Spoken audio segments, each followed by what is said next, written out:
Hai, jumpa lagi bersama saya di channel Bill Lobster Farm. Video kali ini saya akan menayangkan bagaimana tips atau bagaimana pola yang saya lakukan di dalam kolam penetasan saya sehingga perawatan indukan bertelur itu bisa terjamin dan berhasil 100%. Oke, simak videonya dan jangan lupa untuk Anda yang baru saja bergabung bersama saya, dukung terus channel ini dengan cara subscribe, like, dan bagikan. Dan semoga tayangan saya bermanfaat untuk Anda semua. Begitu juga Anda yang sudah senantiasa bergabung bersama saya dan sudah subscribe. Sekali lagi saya ucapkan terima kasih. Oke, kita simak videonya berikut ini.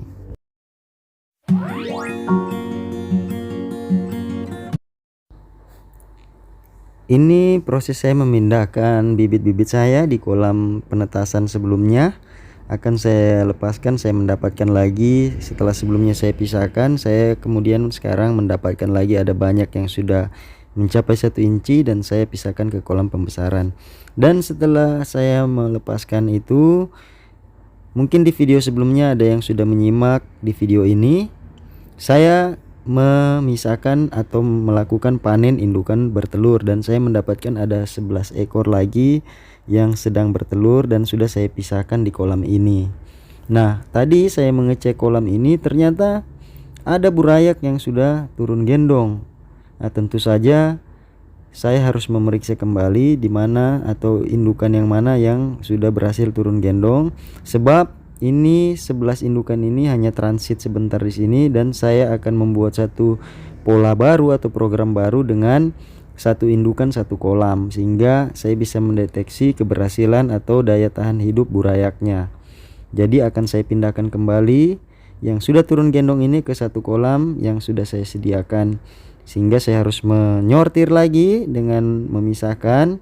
Ternyata saya mendapatkan indukan ini memang sudah matang atau sudah di usia turun gendong. Nah, indukan ini akan saya pisahkan ke kolam saya yang berukuran 1 kali 1,5 akan sendiri menetas di situ dan anak-anakannya akan saya besarkan di situ sampai ukuran 1 inci sebelum saya pindahkan ke kolam pembesaran. Jadi itu program atau pola yang akan saya terapkan sehingga saya bisa mengontrol jumlah burayak dan keberhasilan atau daya tahan hidupnya. Ini burayaknya dan ini kolam yang sudah saya siapkan, sudah saya bersihkan.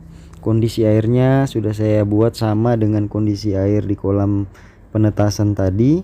Di sini akan saya tempatkan indukan itu serta saya akan angkat burayak yang sudah ada ini, akan saya pisahkan dan akan saya tempatkan semuanya di kolam 1,5 kali 1 meter tadi. Dan program saya itu akan saya besarkan di situ sehingga saya bisa mengetahui sebagai eksperimen nantinya di usia 1 inci itu ada berapa burayak yang tertinggal, sehingga saya bisa mengetahui berapa persen tingkat atau daya tahan hidup dengan wadah yang besar satu indukan, dengan kolam yang besar untuk 1 ekor indukan. Jadi seperti itu saya akan terapkan sehingga saya akan memisahkan indukan ini. Oke, kali ini saya akan juga menjelaskan kepada kita semua bagaimana tips untuk merawat indukan bertelur sehingga bisa berhasil 100%. Tentu saja di awal-awal budidaya saya tidak atau saya juga sering gagal atau beberapa kali gagal dalam memelihara indukan bertelur. Bahkan ada yang sudah hampir turun gendong itu terjadi kematian atau terjadi kerontokan. Olehnya saat ini saya akan membuat tips itu dan membagikannya kepada kita semua. Simak berikut ini, saya terangkan satu persatu. Berikut kegagalan yang terjadi untuk indukan yang sedang gendong telur. Yang pertama, telur rontok muda. Telur rontok muda ini maksudnya telurnya rontok di usia telur yang masih muda atau baru saja bertelur dan terjadi kerontokan. Apa penyebabnya? Saya mencatatnya ada 3 bagian atau 3 hal. Yang pertama, karena gangguan lobster lain. Nah, ini terjadi bisa jadi karena kita lambat memindahkan sementara wadah pemijahan kita kecil. Nah, kalau wadah pemijahan kita kecil, tempat kawin lobster itu kecil, hal ini sudah pasti sangat menjadi resiko untuk indukan lobster yang baru bertelur. Pasti akan terdapat gangguan dari lobster-lobster lainnya, mungkin dikejar dan lain sebagainya, sehingga telurnya mengalami kerontokan. Itu yang pertama. Kemudian yang kedua, karena gangguan dari kita sendiri atau manusia. Nah, ini terjadi misalnya kita sudah memisahkannya dia di kotak karantina atau pengeraman. Kita sudah menempatkan di kolam penetasan sendiri, tetapi sebagai pemula mungkin kita sangat penasaran dengan keadaan lobster itu, sehingga kita sering mengganggu, kita sering lihat, bahkan kita sering memegangnya. Itu sudah pasti sangat rawan untuk terjadi kerontokan, dan itu diakibatkan oleh perlakuan kita sendiri, mungkin secara kasar. Ketika kita mengangkat lobster, terus ekornya dikepakan, sudah pasti ada telur yang lepas dari gendongannya, itu sudah pasti. Kemudian yang ketiga, stres karena lingkungan baru atau gagal adaptasi. Nah, ini terjadi ketika kita begitu cepat memisahkan indukan bertelur itu dari kolam pemijahan. Kita tempatkan di wadah yang baru, tetapi wadah yang baru ini mungkin kita tidak mengambil air dari kolam pemijahan, sehingga kondisi air dan suhu yang berbeda juga bisa menyebabkan lobster itu stres atau gagal adaptasi, dan pada akhirnya juga akan merontokkan telurnya. Kemudian yang keempat, ada satu hal yang menarik. Biasanya beberapa lobster bertelur tanpa dibuahi oleh sang jantan. Nah, secara alamiah dia akan mengetahui bahwa telur yang sedang digendong itu tidak bakalan jadi, sehingga yang tidak terbuahi itu sudah pasti akan dirontokkan. Nah, inilah penyebab telur rontok muda. Seperti ilustrasi berikut ini atau gambar berikut ini, ciri-ciri daripada telur muda itu seperti ini, yang masih usia muda. Bisa kita lihat dari fase warna. Untuk lebih jelasnya nanti bisa dilihat di beberapa keterangan lainnya atau informasi lainnya tentang fase indukan, fase telur daripada lobster air tawar. Kemudian yang kedua, telur rontok tua atau sudah di usia tua, itu juga terjadi kerontokan. Nah, apa penyebabnya? Saya itu pernah mengalami yang sudah muncul kumis, muncul kaki, dan sebentar lagi kira-kira 3-4 hari itu akan menjadi burayak, juga rontok atau gagal, dan terjadi kematian pada burayak itu. Nah, ini disebabkan oleh yang pertama juga karena stres atau gagal adaptasi. Mungkin kita sudah benar memisahkannya dari kolam pemijahan ke tempat yang baru atau wadah penetasan yang baru itu di usia yang sudah tua atau 3 minggu, 4 mingguan. Tapi wadah yang baru ini juga tidak sesuai dengan kondisi air misalnya, atau terlalu sempit, atau kita tidak bisa menciptakan wadah baru itu seperti dari kolam yang sebelumnya. Nah, ini juga bisa menyebabkan lobster stres dan akan terjadi gagal adaptasi dan merontokkan telurnya. Kemudian juga yang gagal biasanya terjadi karena potensi berjamur. Jadi ada beberapa indukan yang gendong telur di usia tua itu, tiba-tiba burayaknya itu pada berjamur, padahal sudah tumbuh kumis, sudah tumbuh capit, atau sudah tumbuh kaki dan tangannya itu tiba-tiba berjamur. Nah, itu karena kondisi air, sisa pakan. Akhirnya ketika berjamur, secara alami lagi lobster atau indukan itu mengetahui bahwa telur itu tidak bakalan jadi anakan, dan dia akan merontokkan dengan sendirinya telurnya. Seperti itu, potensi berjamur. Kemudian juga sering kita ganggu atau sering kita lihat, walaupun usianya sudah bertelur, sudah hampir menetas, kalau lobster juga sering kali kita ganggu, sering kali kita lihat, dia akan stres dan akan merontokkan telurnya.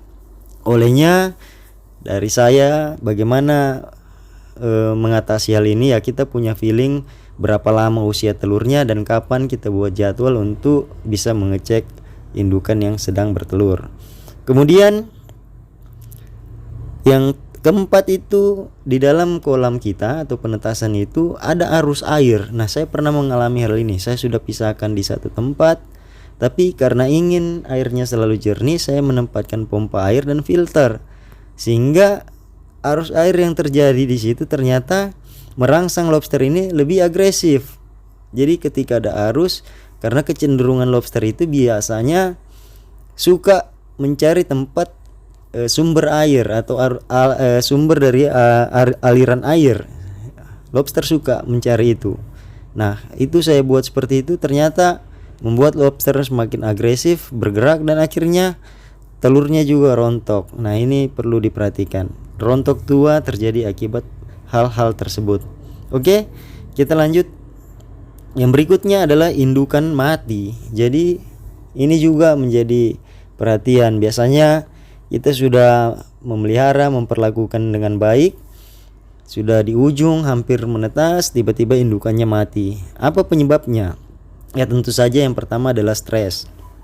Ya mungkin karena stres dari situasi kolam kita yang berbeda atau wadahnya yang mungkin membuat dia stres, tidak sesuai dengan kondisi sebelumnya, itu pasti lobsternya akan mati. Ya karena potensi-potensi stres tadi yang pertama yang saya sebutkan tadi itu bisa menyebabkan kematian. Kemudian lobster bertelur juga itu bisa molting. Jadi yang sementara gendong telur, kalau tidak bertepatan waktunya juga akan merangsang lobster itu untuk molting. Sehingga tipsnya adalah ketika lobster sedang gendong telur, jangan kita berikan makanan yang berprotein tinggi atau daging dan lain sebagainya. Kita cukup beli kecamba atau sayur-sayuran, toge, kacang hijau, seperti itu. Kemudian penyebab indukan mati juga karena parasit jamur atau bom amoniak. Nah, ini yang bisa menyebabkan indukan mati. Oke? Nah, jadi saya merangkum beberapa hal sebagai penanganan untuk indukan bertelur dengan penyebab-penyebab tadi kegagalan di atas. Yang pertama, 1. Pisahkan indukan bertelur di kolam tersendiri di usia fase telur kurang lebih di usia 2 sampai dengan 3 mingguan. Jadi pada saat yang ini di usia 2 dan 3 minggu, kondisi telur itu sudah benar-benar kuat mengikat di perut lobster atau di kaki renang lobster. Nah, sehingga tidak atau mengurangi risiko kita ketika kita pisahkan itu tidak akan terjadi kerontokan. Itu yang pertama. Kemudian yang kedua, kalau kita pisahkan di usia telur muda, bisa saja terjadi tidak masalah, tetapi kondisi air baru sebagai kolam yang baru untuk lobster mengeram tersebut, minimal kondisi airnya adalah sama, yang tidak bisa berpotensi menyebabkan lobster tersebut stres. Kemudian yang ketiga, ya pasti jangan sering diganggu dalam pengecekan. Artinya kita bisa mengatur ritme pengecekan atau jadwal pengecekan. Yang pertama hanya dengan pengamatan dari jauh atau dari tanpa menyentuh lobster, ataupun juga pengecekan yang bisa menyentuh lobster jangan menyentuh langsung dengan tangan, atau bisa menggunakan wadah lain semacam serokan untuk mengecek kondisi telur. Yang paling penting adalah feeling, kita bisa melihat kapan waktu-waktu yang tepat kira-kira lobster dan usia telur kita sudah seperti apa. Kemudian yang keempat, bersihkan selalu sisa pakan di kolam. Nah, kalau saya itu pemberian pakan untuk lobster bertelur itu tidak terlalu banyak. Mungkin untuk satu ekor itu kira-kira 1 hari 1 kali dengan 1 butir atau 2 butir kacang hijau. Nah, itu karena lobster yang sedang mengerami telurnya itu nafsu makannya tidak begitu tinggi, sehingga potensi untuk mencemari air dari sisa pakan itu sangat kurang. Sehingga kita juga tidak perlu terlalu hanya dengan melihat kondisi air, kalau sudah begitu kotor baru kita membersihkannya, sehingga lobster yang mengeram itu tidak akan terganggu. Kemudian yang kelima, saran saya adalah jangan ganti air. Usahakan pada saat indukan masuk kolam sudah pastikan airnya bersih, sehingga waktu mengeram misalnya 45 sampai 48 hari pengeraman lobster tidak sering kita ganggu, atau apalagi kita ganti air dari kolam penetasan itu, dari wadah penetasan itu. Nah, kemudian yang keenam itu sebaiknya tempatkan lobster yang bertelur itu di tempat penetasan yang wadahnya besar atau volume airnya besar. Kenapa? Ini berkaitan dengan pencemaran air. Semakin kecil wadah, semakin cepat terjadi pencemaran air. Tapi semakin besar wadah, semakin kecil kemungkinan untuk tercemarnya air dari sisa pakan. Nah, ini juga bertujuan ketika kita menempatkan lobster kita di tempat wadah penetasan yang besar, misalnya di kolam 1 x 2 meter untuk satu indukan. Nanti anakannya itu bisa kita pelihara dengan jangka waktu yang lama sampai usia 1 inci di tempat itu, sehingga kemungkinan pembesaran yang baik dan tingkat kepadatan yang baik serta burayak-burayak itu bisa tumbuh dengan baik di kolam itu tanpa kita ganti airnya atau hanya dengan membersihkan kotoran saja. Seperti itu tujuannya. Kemudian yang terakhir adalah pemberian pakan dan aerasi yang cukup. Ya, pakan sudah saya jelaskan tadi seperti apa polanya. Kemudian aerasi sudah pasti sangat dibutuhkan untuk kebutuhan oksigen daripada lobster indukan kita yang sedang mengeram. Nah, ini tujuannya juga untuk nanti ketika sudah ada burayak yang turun, aerasi atau kadar oksigen di dalam kolam kita itu sudah baik karena sudah teraerasi selama proses indukan sedang mengeram. Oke, mungkin ini saja dari saya. Kalau ada yang ingin ditanyakan bisa dicantumkan di kolom komentar. Dan terima kasih atas kebersamaan kita semua. Semoga bermanfaat dan semoga bisa menginspirasi kita semua dan bisa menjadi motivasi bagi kita untuk memelihara atau budidaya lobster air tawar.